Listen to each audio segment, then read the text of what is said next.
everyone. This is Philip. In this episode, Simi and I take a trip to the sustainable city in Dubai.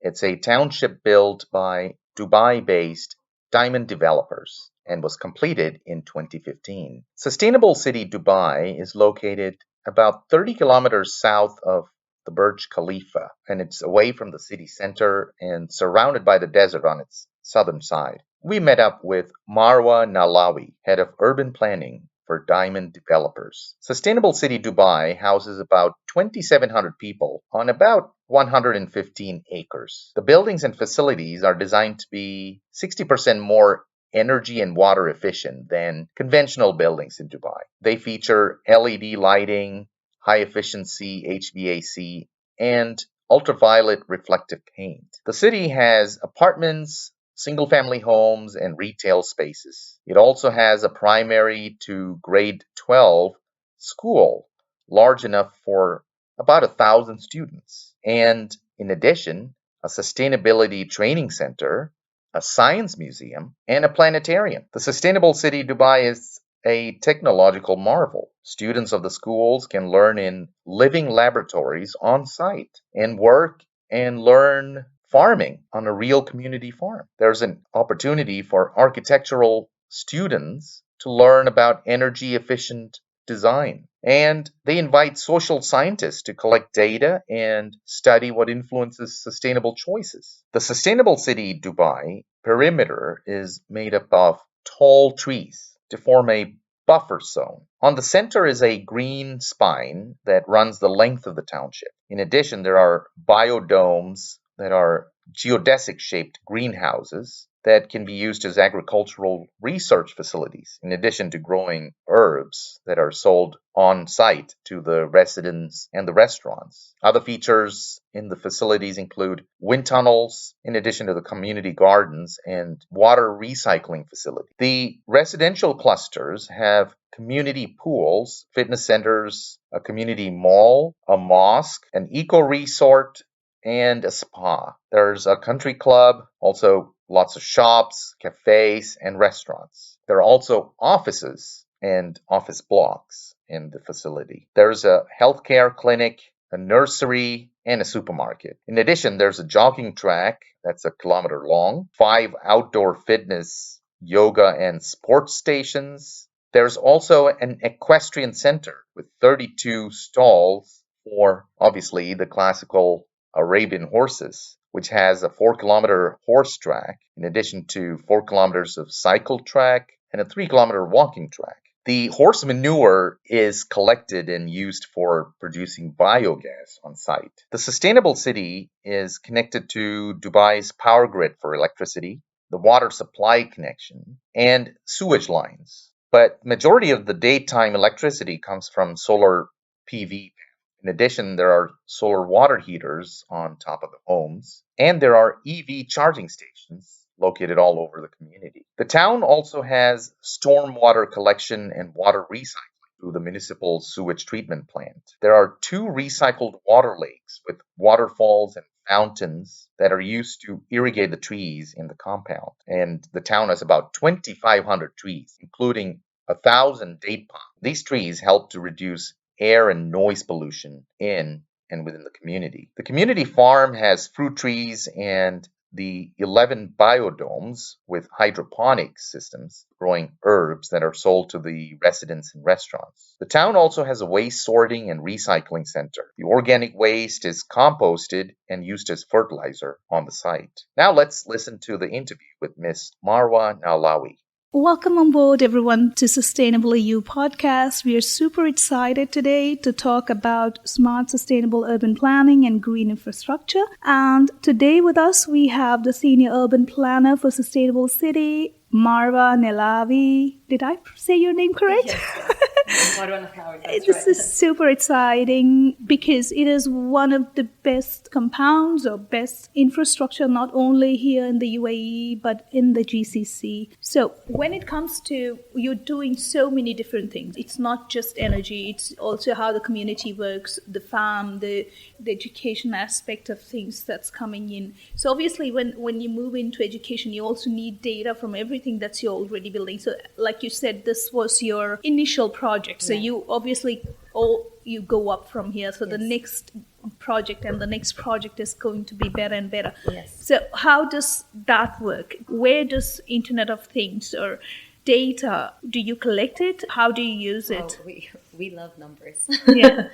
We love numbers. We collect data on absolutely everything. So the Internet of Things actually plays a role in everything. Here, I'll take a step back. I told you, we define sustainability against the 3 pillars: social, environmental, economic. Now, the environmental part, we've actually taken that and we've broken it down further into the 6 main contributing sort of factors to carbon emissions. And it had to be done that way to allow us to tackle everything and to be able to come up with holistic solutions. Mm-hmm. So the environment is split into, we have an acronym, FEW PMW, which stands for food, energy, water, mobility, products or building materials, and waste. So the Internet of Things plays into every single one of those in order to drive efficiencies across all platforms. For example, if we take mobility and the buggy network that we were talking about earlier. So we have these buggies. We have 500 units, about 3,000 residents here. And we have 50 buggies that are shared amongst these 3,000 residents. The idea is it's the internet and the data that we collect and the apps that we use that allow us to make the most efficient use of those buggies amongst the residents. So when I need a buggy, I don't need to call anyone. I don't need to step out of my house and go randomly looking for one. I just open my phone. I have an app that tells me in real time where all the buggies are at any given point in time, and I know where the closest one to me is. At the same time, the facilities management are also able to track, let's say, where the batteries that are running low, the buggies that are running low on batteries are. So they know to take those buggies and stick them into the chargers, so they're not left in the city just randomly stopped somewhere. So we love data. We've been gathering data since the day we started. We had our first residence in the city, and it hasn't just helped us from an environmental standpoint, but also there was a social study that was done actually by UC Davis and a number of other universities, where they interviewed residents in the sustainable city periodically over 3 years. And that was actually more for them to evaluate how the sustainable city changed the behavior of people who lived there. And the results were very interesting. Like we have over 90% of residents who say they felt morally obliged to recycle after moving here. And it's interesting because that's, for example, if you like subject of waste. So what we've done is we've put sorting bins in every house. We don't wait for residents to buy them. We put them there. So somebody moves into sustainable city. Now, okay, most people move here knowing what they're moving into, but not necessarily. Other people move for different reasons. I've personally met neighbors who said they never recycled before living here, but you move in, you get your bin, and right next to your bin, you have 4 other bins that are very clearly labeled: plastic, glass, metal, and cardboard or paper. So you make it really difficult for people not to recycle. Right. And then the main bins that are outside the houses there's like 1 for every 7 villas. So it's less than 10 seconds walk from your house. Yeah. So by facilitating that, you really are able to change people's behavior. And ultimately, that's our goal. It's people's behavior that you want to change, because you can provide them with the most sustainable, environmentally sustainable of homes. But how you use that home is ultimately going to inform the actual performance.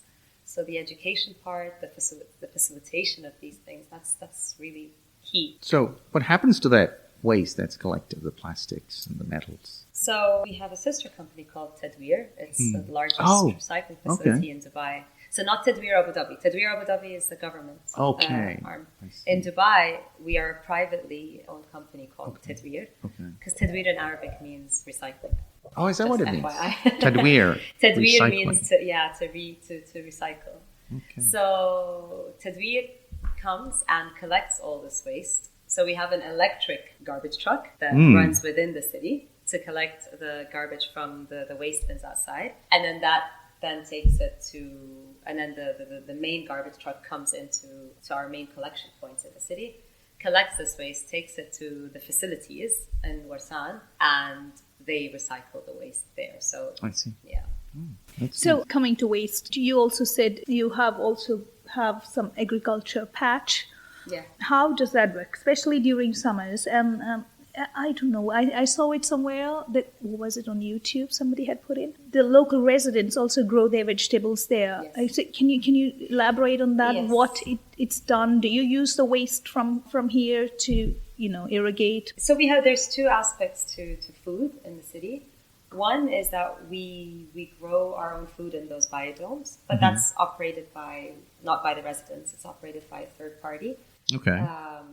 Affiliated with us. So a biodome is more or less like a greenhouse. Yes, it's a climate-controlled indoor space to grow. So from that, we produce about 500,000 pots of herbs and vegetables that are then distributed amongst the residents, and the surplus is sold in the markets outside. Obviously, the revenue that's then generated from that goes back to sustain this project or these biodomes, so that you are introducing the concept of circular economies. Yes. Picture. So that's one thing, and that's more focused on like basil, wasabi, rosemary, mint, more herbs and leafy greens. And then in our green spine that I was talking about earlier, we also have patches of land that residents can choose to use for community farming initiatives. The idea is some people are actually interested in growing most of their vegetables. So we have people who take larger pieces of land and grow everything from,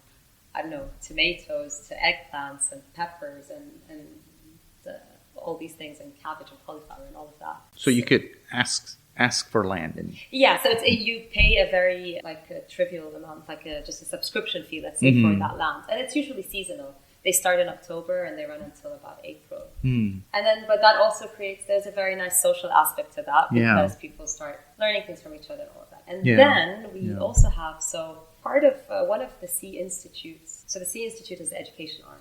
What is that an acronym? Yes, C for social, economic, and environmental. Okay. So yeah. So the C Institute it's a research, education, and incubation hub. We run an incubator out of this organization that helps accelerate startups that are doing things in the field of sustainability. One of those is called the Waste Lab, and I don't know if you've heard of the Waste Lab. Yeah, I've heard about it. She's a good friend. Yeah. So she, a lot of the residents are actually subscribed to the Waste Lab. So obviously they take all their organic waste and give them compost. And all right. We have a composting station here. Okay. So is that electric, the composter? Well, it would be running off your solar power, though. Probably, yes, if it's running out of farm, yes. Okay. Now, that was the farming aspect. It's amazing how people can grow their own vegetables and things if they feel like, and that also creates the social sustainability part where they produce and then they can share. Now, also while I was coming in, I saw that you have a whole community center, shops, everything. Do you take these produce, or is part of the produce sold in here? What are the shops that you have here? Does that also focused on sustainability, or is it just a regular spinnies? And yes, I mean that is the idea. Yes, so we do have. So the way we run the retail space for the mixed use area, actually 40% of the businesses that are running up here are actually run by residents. So the restaurants, the cafes, and yes, they do get some of their produce from another startup. Actually, there's a container downstairs called Alaska Life. They're very much into vertical farming and aeroponics, and they harvest lettuce, which as well a lot of the residents subscribe to, and the restaurants use for their own. So the clientele for the retail, it's also outsiders, right? Yes. So they have to come in, they have to drive in, they have to park. Yeah, they park and they walk. But again, I mean, same kind of like how you parked and walked, just for a few minutes. So this is it's very I think it's the same as in any other community. So the parking is right outside. And then you have the restaurants around this plaza. And then the plaza as well has its own function of being a gathering space for the community and for outsiders. During the nicer weather, we hold markets. We used to have something called Origin Market that runs throughout the winter. Yeah, but the people who come to the restaurants here are not just from the community. It is welcoming of outsiders, Of course. So then you have to think about security and things like that as well. Yes, right? but that's already been taken care of. So the security barrier that you enter from, that comes after the mixed use area. It's only when you're about to enter the residential part of the community. Right. So when you have security, then it costs time to those who come in. So you obviously thought about that for the mobility of the pedestrians and so on. So I'm talking about when cars enter. So when you and cars as well. Yeah, so you didn't have to go through any. No, we didn't. You didn't. It was quite easy flow. Exactly. So now, if you wanted to continue further on to get to the residential area, there's two barriers. There's one for the residents, which will automatically open for you. It'll read your license, and then if you're coming to visit. Let's say you're coming to visit me. To make things more seamless, again, in the app that we have, I would log you in as a guest, and then you'll automatically receive a code from me. Okay. And then when you enter, you can just show the code to the security, and he'll let you straight in. But if I did a surprise call-in, just came to your house as a surprise. As a surprise. I mean, it could be done. I mean, again, we care about the security and the privacy of the residents. But you're not entering like a fortress. No, a fortress where so sometimes my mom comes over and I don't lock her in, but now the security knows her because he's seen her a few times, so he'll just let her in. So I'm just trying to get at the same scenario from different directions.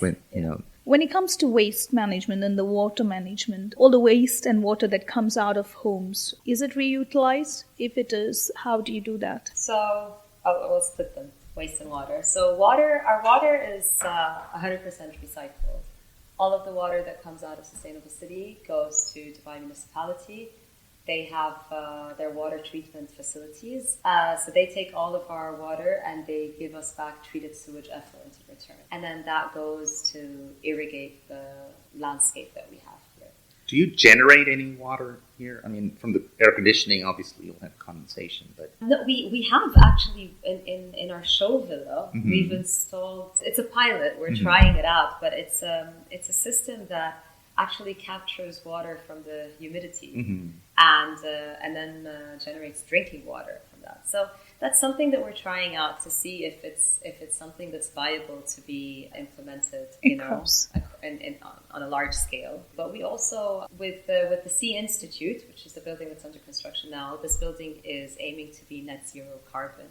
So there's a lot of technologies that are going into that to try to achieve that objective.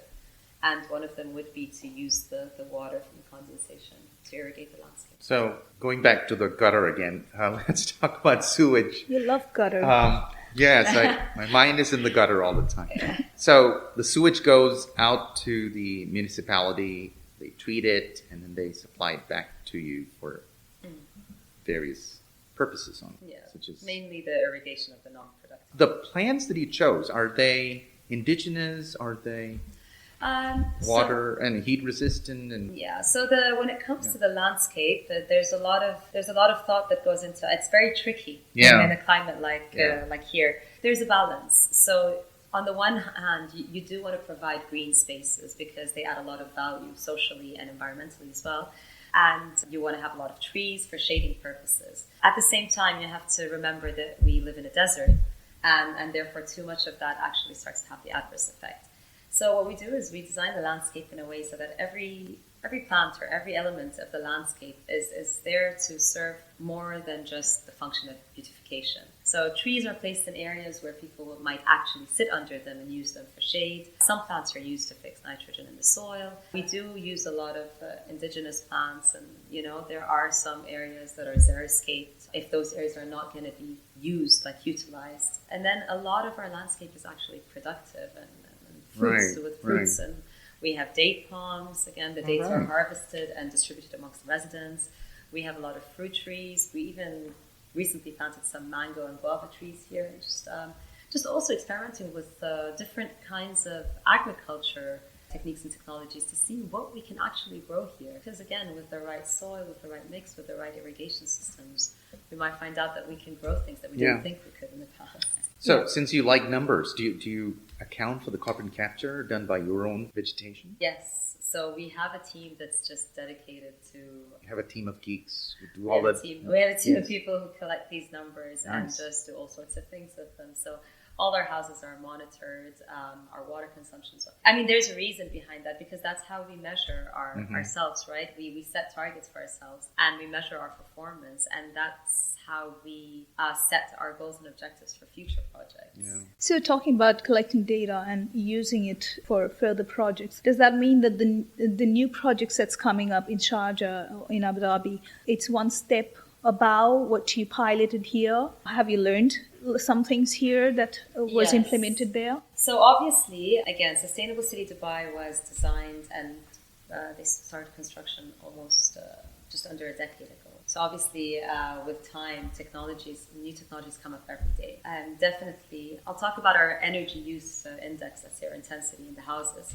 So here in Dubai, we managed to achieve just under 100 kilowatt hours per square meter per year. In Sharjah, we're aiming for lower, for around 85, I believe. And that's because, the building envelope will perform better. Just building materials have evolved. New technologies and new ways of doing things are going to allow us to build more efficiently and have our buildings perform better. So that goes for almost everything. Our food story in Sustainable City Yiti, for example, is a lot more advanced than we have here. In Yiti, we plan to cover 80% of the community's nutritional needs. There's already fishermen and fishing village that exists there. So we're partnering with them to be their off-takers so that all the restaurants and hotels that are going to open there will actually source their fish from that bay. Wow.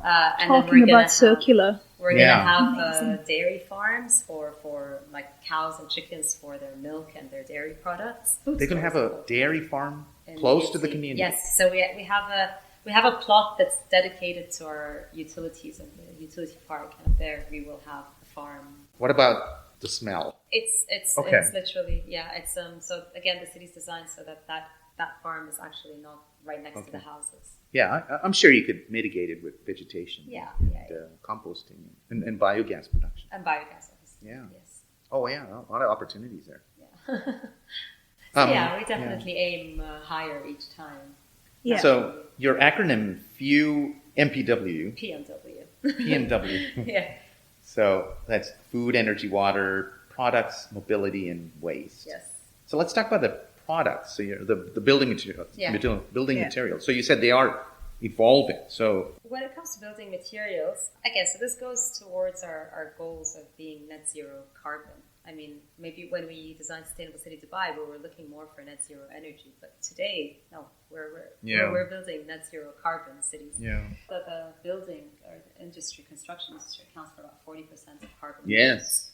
Concrete. Exactly. And building materials account for 11% of that.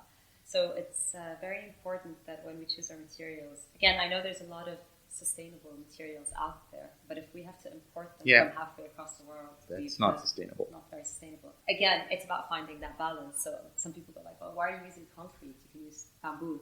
Yeah. Okay, but if I'm importing my bamboo from Thailand, then about concrete, so it generates a lot of carbon in its production, but it absorbs some carbon during its lifetime, but not as much as it produces. Concrete as well. So we use all of our houses were built from prefabricated panels. So there was the construction waste was minimized, and then there's a lot of pros that you get out of that. The prefabricated panels give you more consistency in the quality that you're producing. So we look at the embodied carbon of our building materials, but we also look at from where we're sourcing them. Again, to make informed decisions on what do we use. For example, in the Sea Institute, we've minimized the use of concrete by using some lightweight facades on the upper floors and the non-load-bearing elements or components of the building to try and bring that footprint down as much as possible. And you being an architect, does that excite you? I mean, do you get involved in everything? Of course. All the construction? My role here, so I'm an architect and urban planner by profession. My role here is more on the urban planning side. As I said, I get excited by the spaces between the buildings. You love this job, you're saying? Of course. It doesn't feel like work. Of course. Okay. No, it does not feel like work. I do. I love it. And I love living here, and I love being part of this organization that is really transforming the way that we are building our cities. And the future of cities, how we've been living for decades or ages. Is there certain expectations of people? So do you scout certain kind of people to live here? No, what I mean is, do you encourage certain behavior from one part of it is waste, we spoke about it, but in general, how they live? Yes. So when you move into sustainable city, you're actually given a handbook, like a manual of gosh, things you have to know. study to get in? No, it's just a handbook test. to tell you of how, again, like I said, somebody might come here and they didn't use to recycle before, so they're told about recycling, they're told about the different things. So people come knowing that they're coming to the sustainable city, so they already are in that mindset. So yes, people are encouraged. We do hold a lot of talks, a lot of awareness talks and events and things around the concept of sustainability and how you can live more conscientiously. We hold a lot of pop-up markets, to encourage people from the community to showcase local products, things like that. We encourage and we support that a lot. In terms of expectations, I can speak for myself. So when I moved here, I know that everything is being monitored. I know that my data is being collected. How does that make you feel about your privacy? It makes me more conscious of my consumption. But do you feel like you're being watched all the time? No, you don't. It's more for me. It's me measuring how I'm doing things. So my goal, for example, is I know that in the winter I can zero my electricity bills. So I know because, step back. 70% of your energy consumption here in the UAE, you live in a house, 70% of your consumption comes from cooling. Right. So when you're not using your AC, you've tackled 70% of your problem. Like I mentioned before, the houses here have been designed in a way to reduce the need for cooling, from the orientation, from the building material, and all of that. So I can confidently speak about myself. Between the months of November to March, we don't turn on the AC in the house. We don't need to turn on the AC at any point in time, not even during the day. It's actually cooler inside the house sometimes than it is outside. So for me, November to March, if I'm not using my AC, and my solar panels should be able to cover the remaining 30 to 40% of my electricity needs. So living here, I become a lot more conscious of what I'm doing. And that's what it is. It's not that I feel like I'm being watched. This is the goal. You want to change people's, you want to make people understand that the way they might be living is not sustainable. And it's not because it's benefiting me as diamond developers, but the world needs to move in that direction. And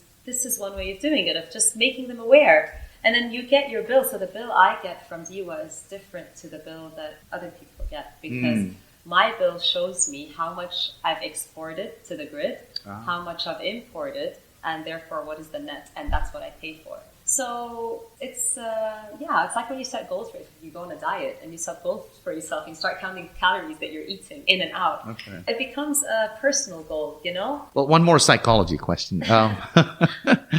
But do you feel like your life will be overprescribed in here? Nothing left to chance. There's an algorithm to take care of everything, all the decisions.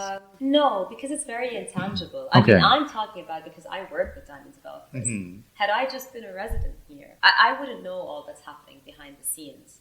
So I definitely don't feel like I'm being watched or I'm being monitored. People know. You get informed once a year. All the decisions are made for you. You just have to. Yeah, so and again, there's nothing to stop people. So we put in this efficient cooling system. But if you want to put your AC on 18 degrees and leave it running all day long, then you can do that. You won't get to enjoy the savings that the rest of us do, but there's nothing to stop you. But I think the point is you become conscious, and then it becomes part of you where you're not doing it just to save money, but you feel that it's wrong. I should not be doing it. Yes, and it's again, it goes back to education. So even our school that we have here, Fairgreen International School, one of the conversations that took place with the school operators prior to opening the school was how sustainability would be embedded into their curriculum. So my 5-year-old son today already knows about solar panels. He already knows about farming. They're introduced to these concepts at a very young age. And So they he's encourage- not a city boy. He doesn't know where eggs come from. He does, because Right? we have So, chickens here. yeah. But that's the thing. This is the balance that I'm Mm. talking about. No, we want to connect people to nature, but there's nothing to say that you can't have nature And urbanization go together. high-tech solutions combined together to give you this. But this is our proof of concept. Sustainable city is exactly that. It's a combination of going back to what worked in the past and looking and getting the help of future and technologies to get that balance of everything, that holistic sort of concept of sustainability. So when you take a vacation, do you have sustainable options, like a sustainable city in, say, Paris or? We don't. In Greece. I did go to a very sustainable hotel on my honeymoon in Sri Lanka. Oh, nice. But yeah, I mean, I do think that working with Is your company thinking about sustainable vacation spots? Oh, you mean sustainable tourism? Yeah. I mean, why not? Maybe The that's the thing is- next one after sustainable cities. So we welcome opportunities from all over the world, and we welcome partnerships in all fields. So we don't just build residential communities. What we have, or our DNA and the way we do things, that's applicable to anything and anywhere. Sustainable City UT has 2 hotels there actually. So yeah, I think there's no limit to what you can do. Yeah. Advertisers, you're listening. Yeah. Sustainable vacations. No, thank you so much, Marwa, for this opportunity to talk with you and understand how to create a sustainable ecosystem. And also your belief in it, which is amazing that there are people out there who consciously put in all that they learned or that they have in them to give. They want to give it to a cause like this. It's great. Thank you so much for your time. having me. This is Yeah, thanks for inviting us and having us over. And Have a good day. You too. Thanks.